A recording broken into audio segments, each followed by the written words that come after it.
Hello, you're on the Reddit Reveals channel. Why is her name on the check-in sheet? I hadn't meant to say it out loud, but there it was.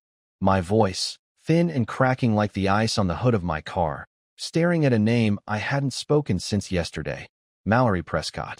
The front desk guy, rail thin, acne scars, smells like jerky and printer ink, just shrugged. People come here all the time, man, he said, tapping on a cracked tablet. You want room 12 or not? I took the key like it was radioactive. Room 12, far corner. No camera coverage. And apparently, my ex-wife's name written in loopy cursive on the same paper I just signed. Mallory shouldn't have been here. Not this place. Not 2 counties over from where we lived. Not the day after she stood in court and told the judge we had irreconcilable differences, while twisting her wedding ring like it burned her. I pushed open the motel door with my shoulder. Flick. One light turned on. The other blinked, then died. The smell hit next. Floral cleaner, cigarettes, and something else, something faint, like burnt toast and desperation. I sat on the edge of the bed. Didn't take off my coat. Didn't unpack. And then I saw it. On the dresser, behind a complimentary bottle of water and a laminated menu for Big Benny's Barbecue. A gold bobby pin.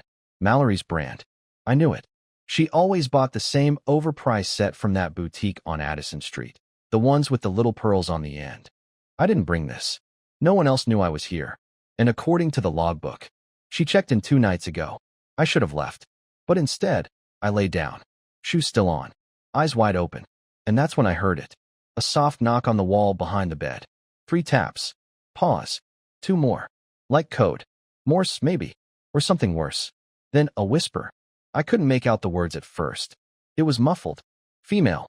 Urgent. I leaned toward the wall. Don't trust the front desk, it said. My blood turned cold. The voice didn't sound like Mallory's. But it knew something. And it was coming from room 11. I sat still for maybe 10 minutes, staring at the stained wallpaper like it was going to start bleeding. That whisper from room 11 kept looping in my brain like a broken voicemail. Don't trust the front desk. What did that even mean?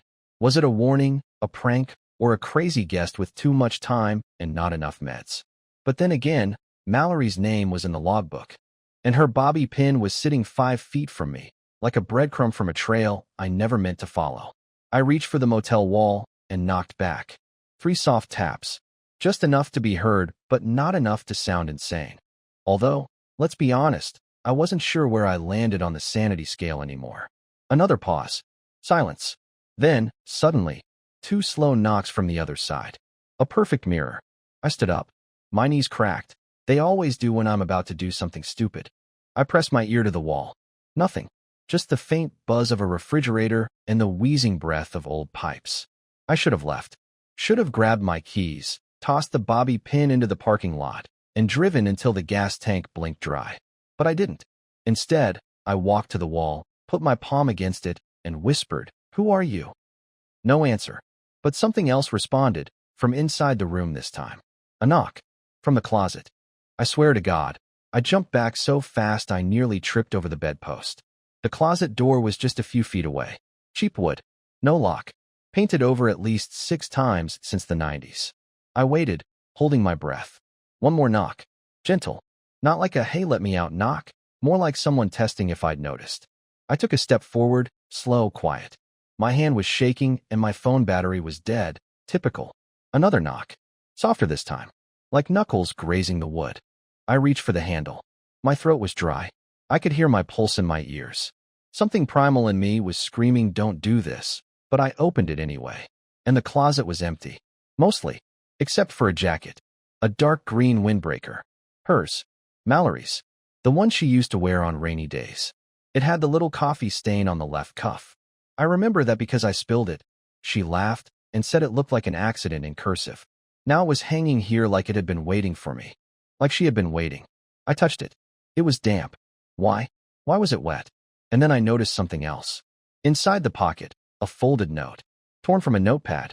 One word, written in blue ink. Run. I backed away. And then, from behind the closet, not inside it, but behind the actual wall, I heard it. Breathing. Slow. Rhythmic. Human. And then a click. Like a camera shutter.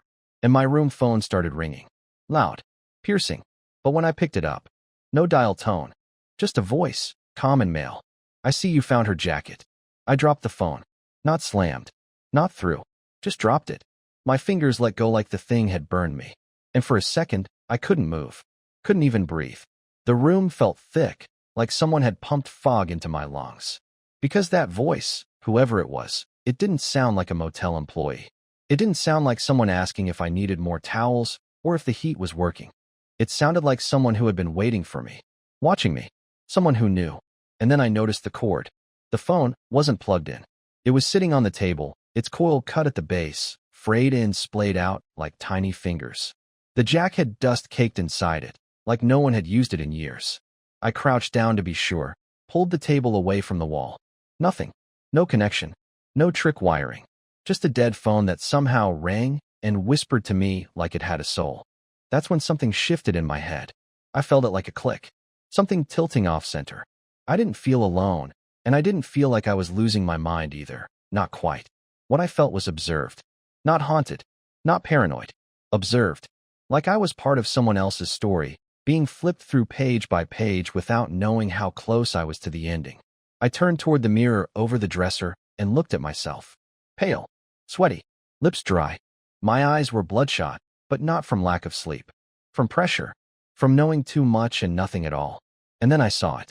A second bobby pin. On the floor, by the leg of the chair. But this one wasn't like the first. This one was twisted. Bent into a shape. At first, I thought it was random, but then I looked closer. It was shaped like the number 11. Two tiny bars, angled just right. Room 11. I don't know why I did what I did next. Maybe it was desperation. Maybe it was obsession. But I grabbed both bobby pins and stuck them in my back pocket, then walked to my door and opened it just enough to peek outside. The hallway was quiet. Dim. The flickering light 2 doors down was finally dead, buzzing faintly like an angry bee trapped in a jar. I stepped out, barefoot, and padded toward room 11. The closer I got, the colder the air felt. Not just cool, cold. Like the temperature had dropped by 10 degrees in a 10-foot walk. When I reached the door, I pressed my ear against it. Nothing. No whisper. No knocking. Just silence. I almost turned back. Almost convinced myself I'd imagined it all. But then, just as I started to retreat, I heard something slide across the floor behind the door. A drag.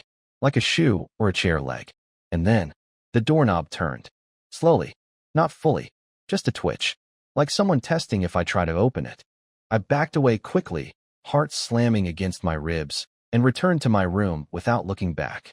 I shut the door and locked it, then slid the dresser in front of it for good measure. My breath was shallow now. Chest tight.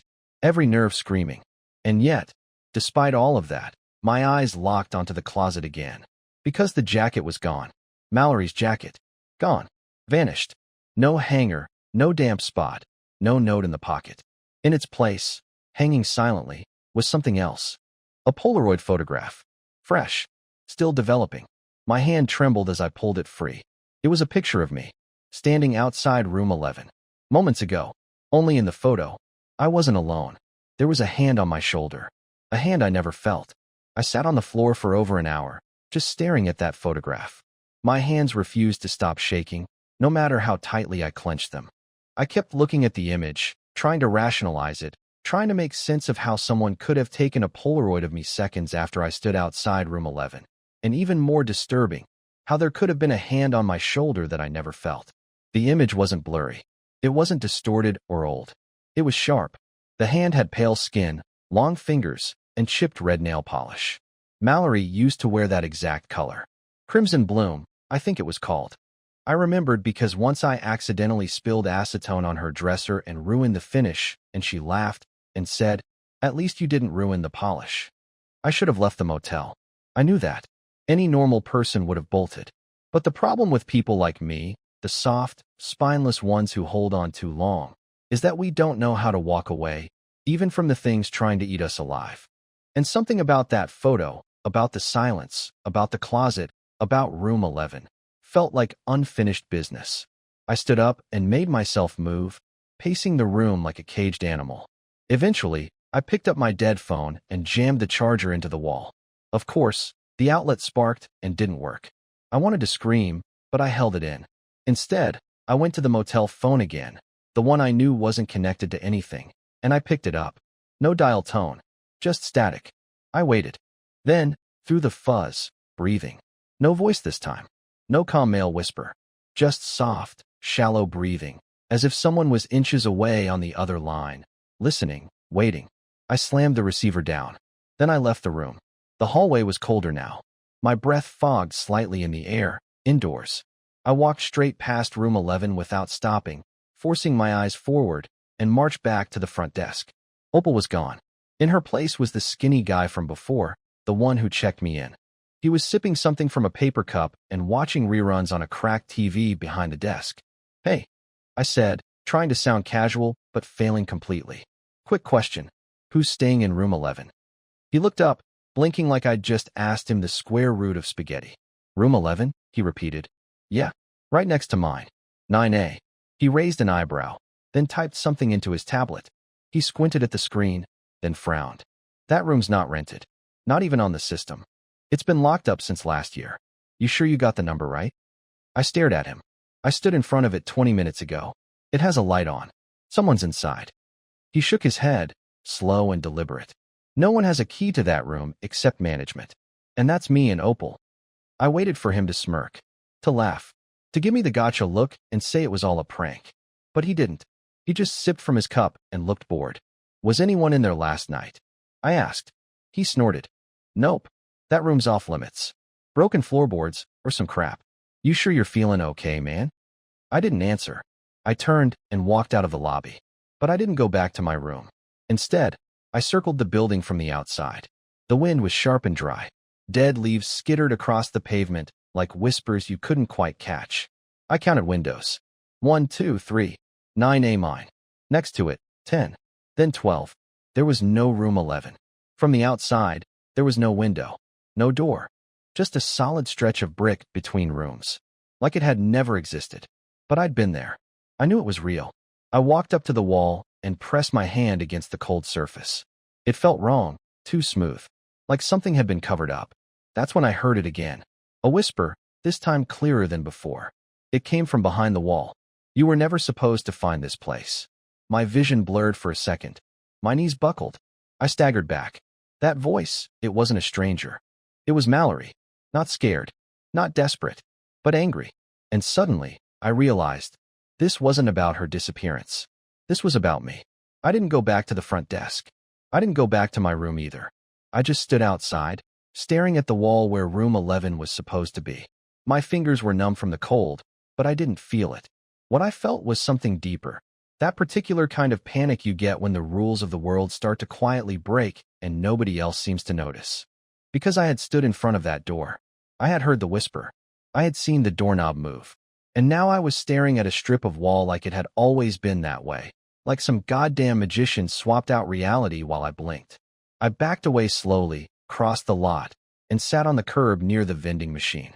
My mouth was dry, but I didn't trust anything that came out of that building anymore. Even the vending machine looked like it might try to bite me. I pulled out the 2 bobby pins from my back pocket, just to feel something solid. Proof. One was clean, the other still bent into that 11. They were cold in my palm. And then something strange happened. I closed my eyes, just for a second, and I saw her. Mallory. Not in the courtroom, not in our kitchen, but here, at this motel. She was standing in room 9A, my room. But it wasn't mine yet. The wallpaper was a different color, and there was a painting on the wall that wasn't there now. She looked scared, not panicked, not running, just hollow. Her arms were crossed tightly against her chest, and she was staring at the closet like it was whispering to her. And in that moment, I felt it. I remembered being there with her. Only I know I never was. I opened my eyes fast, heart hammering. A full-body chill rolled through me. That wasn't just imagination, it felt like a memory. But that couldn't be. Mallory had never mentioned this place. Never brought me here. We didn't take secret trips. We didn't even take public ones after the 3rd year of marriage. I stood up, shaky, and walked the perimeter of the motel again. I needed something, anything, to ground myself. I checked the far side of the building, near the old maintenance shed. The door was open slightly, and against my better judgment, I pulled it wide. The stench hit first. Mold, old oil, something sour underneath. Inside, under a tarp and behind a stack of broken folding chairs, was a filing cabinet. rusted shut, but the bottom drawer was cracked, like someone had tried to force it closed and gave up halfway. I knelt, hands still trembling, and yanked it open. Inside were guest logs. Real ones. Paper. Handwritten. I flipped backward. Last week. Last month. Last year. And there it was. Room 11. Rented. Repeatedly. To the same name. Mallory Prescott. Sometimes under her maiden name. Sometimes under fake ones. Jane Thorne, Vera Lewis. And once, just M.P. But always room 11. Always late check-ins. Always alone. I flipped faster, adrenaline in overdrive. Pages ripped. My breathing quickened. And then my name. Elliot Prescott. 3 years ago. Room 9A. What the hell? I never stayed here 3 years ago. I would have remembered. Wouldn't I? Suddenly, a shadow passed behind the shed window. Quick. Human. Gone before I could stand up. I backed away, heart thudding so loud it drowned out my thoughts. I shoved the drawer shut, stumbled out of the shed, and ran back toward the motel, not inside. Past it, toward the woods that lined the edge of the property. Just needed to think, to breathe. But halfway there I stopped, because someone was standing at the tree line. A woman, still, silent, wearing Mallory's green windbreaker. But it wasn't Mallory. I knew that instantly. It was her face, but wrong. Blurry, like a memory misremembered. Her head tilted too far to the left. Her body didn't move like it was attached to bone. And then she raised one arm and pointed behind me. I turned around slowly. The light in room 9A was on again. Only now, the window was broken. From the inside. I walked back to the room, slowly this time. Not like someone retreating in fear, but like someone stepping deeper into something inevitable. Room 9A was lit again, the soft yellow light buzzing like an insect trapped behind frosted glass. But the window, the same one I had checked hours ago, was shattered. From the inside out. Jagged cracks spidered across the pane, as if something had hit it with violent intent. But from my side, my hand hesitated over the doorknob. It was unlocked. Of course it was. I pushed the door open and stepped inside. The air was thick and wrong. It didn't smell like cleaner anymore. The artificial cinnamon scent was gone. Now it smelled like dust and something older, like wet paper and iron. Like an attic you shouldn't be in. But the room looked the same. On the surface, the same flickering lamp. The same crooked painting above the headboard. The same cracked tiles in the bathroom just beyond the open door. But everything felt off. Like someone had recreated the room from memory, but missed the details. The bed was made, but the sheets were tucked too tight. The chair had been moved back against the wall, but angled just a few degrees wrong. The picture on the dresser, a framed photo of a flower I hadn't noticed before, now had no flower at all. Just a blurry smudge. Like the photo had forgotten itself. And then I saw the closet. Closed again. The jacket wasn't there, but the hanger was swinging slowly, like someone had touched it just seconds earlier. I backed away and sat down on the bed. My weight shifted the mattress and made something beneath me creak. But it wasn't the bed frame. It was something under the bed. I froze. And for a second, I wasn't sure I wanted to know. But then I dropped to my knees and lifted the bedskirt slowly. There, beneath the bed, leaned against the wall, was a mirror. A full-length mirror. Backwards. Facing the wall. I reached in, gripped the frame with both hands, and pulled it out carefully. It was old, the kind you'd find in your grandmother's attic. Ornate frame, chipped corners, a little rust creeping in around the edges. I turned it around. But it didn't reflect the room. Not fully. It reflected the room as it had been earlier. The bobby pin was still on the floor in the reflection. The jacket hung in the closet. And, worst of all, I saw myself in the mirror, but I wasn't sitting on the bed. In the reflection, I was standing by the closet. And I was smiling. I dropped the mirror. It hit the carpet and cracked. And right then, I felt a vibration under my feet. Not an earthquake, not even a tremor, but a steady, pulsing rhythm, like a heartbeat, coming from the floor. The room started to feel smaller, as if the walls were pulling inward, inch by inch. I stumbled back and nearly tripped over the chair. My vision blurred for a second, not from fear this time, but something else. A memory, half-formed, flashing. Mallory, in this room, screaming, but not at someone, at herself. In the memory, she was holding something in her hand. Something metallic. A frame. No, a mirror. This mirror. And she was whispering something, over and over. I didn't forget. You made me forget. The words hit me like ice water. I turned, walked to the bathroom, and splashed cold water on my face. The sink made a horrible gurgling sound. The faucet stuttered, then spat out a mix of rust-colored water and air. I stared into the bathroom mirror, trying to breathe. And then I noticed it. My reflection blinked, but I didn't. I stepped back. Hard. My spine hit the wall, and I let out a sharp breath. In the mirror, my reflection leaned forward, tilted its head, and mouthed something I couldn't hear. I turned away and ran out of the bathroom. I didn't care about the mirror under the bed. I didn't care about the photograph or the whispers or the memory glitches. I just wanted answers. I grabbed the phone again. Deadline. Static. I screamed into the receiver. What do you want from me? The static shifted. And then, through the noise, came the voice again. The same calm, male voice from before. You checked in 3 years ago, Elliot. You never checked out. I don't remember falling, but at some point after the voice spoke those words, you never checked out, my knees gave in. I collapsed onto the carpet, my back against the wall, phone dangling in one hand, eyes wide but not really seeing. The motel room buzzed softly, as if every object inside it were whispering something I couldn't hear unless I got closer. But I didn't want to hear it. I couldn't. Because for the first time in my life, I wasn't sure what was real anymore, and the terrifying part wasn't that I was losing my mind. It was that everything finally made sense. I kept repeating the words under my breath. 3 years ago, I checked in. I never checked out. But that wasn't true, was it? I had memories. Real memories. I remembered Sunday brunches, going to work, watching movies alone in our half-furnished apartment while Mallory was at the gym. I remembered our last anniversary. She'd gotten me a book on cooking for one. A joke, she'd said, with that crooked smile that always felt like a dare. But the memory started crumbling as soon as I examined it. Because when I tried to remember where we ate dinner that night, I couldn't. When I tried to remember what job I had during that year, nothing came up. It was like trying to read words underwater. And slowly, that horrifying possibility crept into my brain like a worm burrowing in through the back of my skull. What if I've been here the whole time?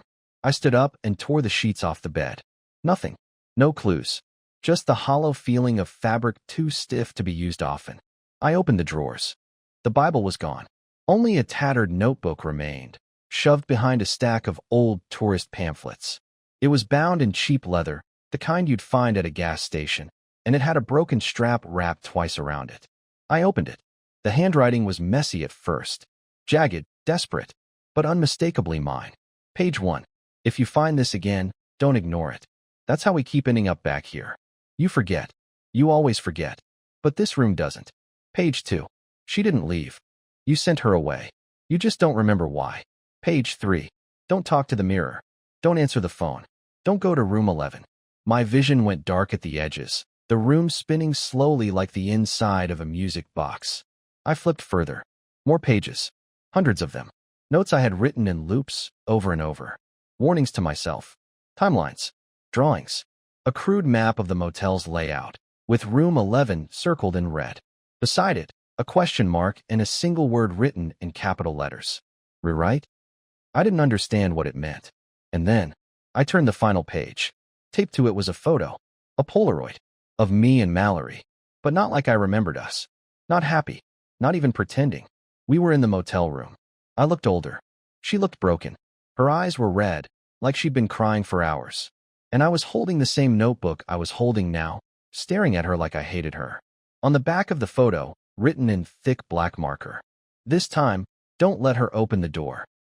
My heart stopped, because I knew what it meant. The closet. It wasn't a closet. It had never been just a closet.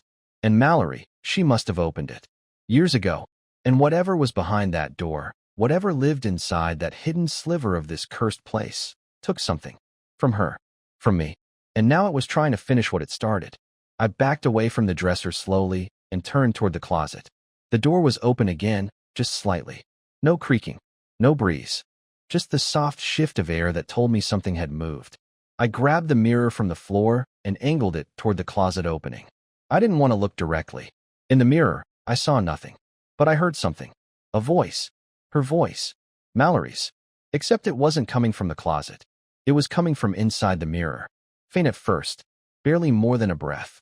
Elliot, please. Don't leave me in here again. And that's when I realized. She never left me. She never cheated. She never moved out. I did, but not physically. I left her behind. Here, in this room, in this place, inside whatever cursed memory loop this motel had become. And every version of me that checked in after forgot. Until now. I stood in front of the closet for a long time. Not breathing. Not thinking. Just standing. The mirror lay cracked at my feet, faint whispers still humming inside it like distant echoes from a conversation I was never supposed to hear. The Polaroid burned in my hand. Mallory's face stared up at me, hollow and blurred like she wasn't sure who she was anymore, like maybe she'd been trapped too long to remember. I glanced back at the journal. My handwriting. My words. And that final warning. Don't let her open the door. But what if that was the wrong message? What if it wasn't about her opening the door? What if it was about me? What if every version of me who wrote in that notebook, who ran, who blocked it all out, who slammed the door shut, had only kept the pain locked inside? What if the escape wasn't in avoiding the truth, but in facing it completely? I stepped forward. No hesitation this time. I grabbed the closet handle and pulled it open. The darkness inside was deeper than it should have been, impossibly black, like the back of a dream you can't fully wake from. But it didn't scare me now. Not the way it did before. I reached in, and this time, there was no mirror, no photograph, no jacket, no voice, just air. And then, the light changed.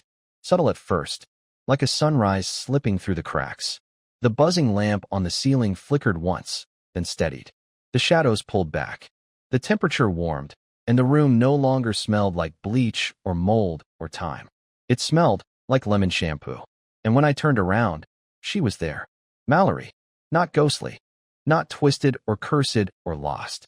Just her. Standing in the doorway like she'd just come back from grabbing coffee. She looked tired, but real. And her voice, I'll never forget it, broke me open in a way nothing else ever could. You finally stayed, she said. I nodded. My throat was too tight to speak. We didn't hug. We didn't cry. We just stood there, two people who had been broken in different ways, by different forces, and had finally found each other through the cracks. She stepped past me, into the room, and the closet door slowly swung shut behind us with a quiet click. But it didn't feel ominous this time. It felt finished. We sat on the bed together, in silence, until the sun rose, a real sunrise, golden and warm and full of breath. The motel looked different in the daylight. Less haunted, less hungry, just a building with old bricks and forgotten guests. I checked out at 7:04 a.m. with no one at the front desk. Just a key slot and a note taped to the counter. Some doors need to be opened to be closed. I didn't see Mallory again after that morning. Not physically, but something in me changed. The days started making sense again. My memory stopped feeling like a scratched DVD. I took a new job, one I didn't hate. I started journaling again, this time not to warn myself, but to remember, to really remember, because I wasn't cursed. I wasn't crazy. I was just afraid. And sometimes the scariest thing isn't what's behind the door. It's what you'll feel when you open it and realize the only thing that's ever been waiting there is yourself.